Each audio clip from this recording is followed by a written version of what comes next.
La mer est une force que nous développons chaque jour. Banque Populaire Grand Ouest et sa marque Crédit Maritime vous présentent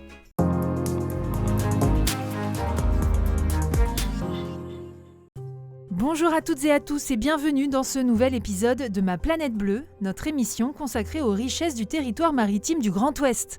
Dans ce numéro spécial vacances, direction Paris pour l'ouverture de la 60e édition du Salon de l'Agriculture. Découvrez Ostréapolis, ce centre d'interprétation dédié à l'huître vient d'ouvrir près de Vannes. Visitez le Musée national de la marine de Paris et son nouveau parcours d'exploration pour petits et grands au Palais de Chaillot. Le Salon international de l'agriculture ouvre ses portes du 24 février au 3 mars au Parc des Expositions de Paris. Comme chaque année, porte de Versailles, les filières de la pêche et de l'aquaculture seront incontournables. Au programme dégustation, rencontres, conférences, une criée sera ouverte pendant toute la durée du salon dans le pavillon 7 avec des ventes aux enchères de poissons tous les soirs. Les bénéfices seront reversés à la SNSM. Observer, toucher, écouter et même goûter pour valoriser l'huître. Ostréapolis, installé près de Vannes sur la commune de Le Tour du Parc, met l'essence en exergue car ce mollusque bivalve peut être découvert de multiples manières. On a pris la notion de l'huître et on l'a un peu décortiquée.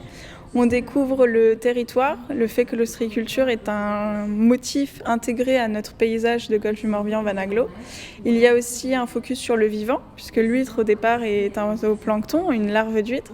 Donc on présente ce qu'il y a dans une goutte d'eau de mer, comment ces organismes-là se développent. Mais aussi le métier d'ostréiculteur, son évolution et les méthodes d'élevage.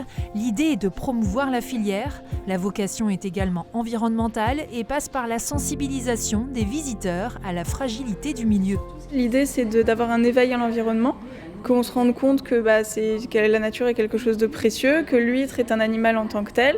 Un laboratoire scientifique a même été intégré au projet. Ce que j'ai demandé aussi dès le départ sur Ostréapolis, c'est qu'il y ait un laboratoire de recherche pour qu'on puisse actionner tout ce qu'on peut au niveau de la recherche, peut-être sur des bassins de purification, donc il y a de la recherche et développement à mener, pour essayer d'accompagner au mieux les ostréiculteurs dans la purification de leurs produits et qu'ils puissent assurer le consommateur de manger un produit sain. Parler de l'huître, c'est également mettre en avant ses autres vies, du parvis en béton coquillé au porte-savon en passant par les cosmétiques.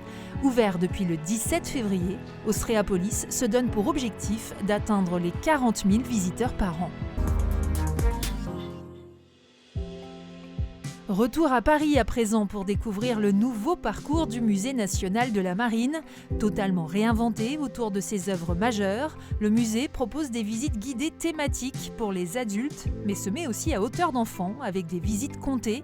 Rencontre avec Vincent Cambredon, le directeur à la tête du musée de 2015 à 2023. Il a supervisé la transformation de ce lieu d'exception. C'est un merveilleux voyage en mer qu'on propose à tous nos visiteurs, de tous âges, de toutes conditions, les plus jeunes, les plus anciens, les passionnés, les amateurs, et aussi ceux qui ne viennent jamais au musée parce qu'ils sont empêchés, parce qu'ils ont un handicap. On veut parler à tout le monde, parler de la mer, parler de son avenir. On essaie de montrer ces collections dans une dimension du passé, historique, mais aussi d'aujourd'hui et aussi de demain. On veut faire ce lien entre l'histoire, l'actualité d'aujourd'hui et l'avenir, parce qu'on sait que l'avenir de la planète bleue intéresse tout le monde et en particulier les jeunes générations.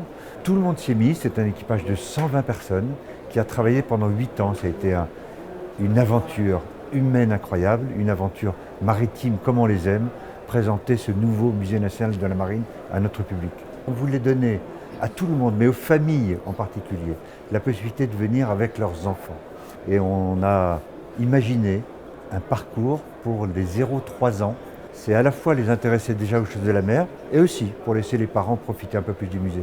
Et jusqu'au 15 mai, vous découvrirez l'exposition inaugurale Objectif Mer, l'océan filmé, véritable voyage à travers l'iconographie merveilleuse du cinéma maritime. À l'agenda, profitez des vacances d'hiver pour découvrir Aliotika, la cité de la pêche du port de Guilvinec. De nombreuses activités sont proposées, montez virtuellement à bord d'un chalutier reconstitué ou assistez à la criée côtière. Des ateliers cuisine sont aussi proposés autour des produits locaux. La vie des marins-pêcheurs bigoudins est à découvrir en famille. Et pour refermer cette émission, ces mots de la philosophe Lena Allenshore. Le bonheur est comme un frêle voilier en pleine mer. Il suffit d'un orage pour le détruire. Bon vent à tous!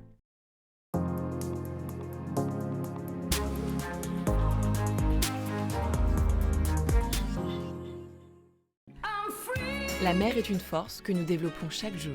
Banque Populaire Grand Ouest et sa marque Crédit Maritime vous ont présenté Ma Planète Bleue.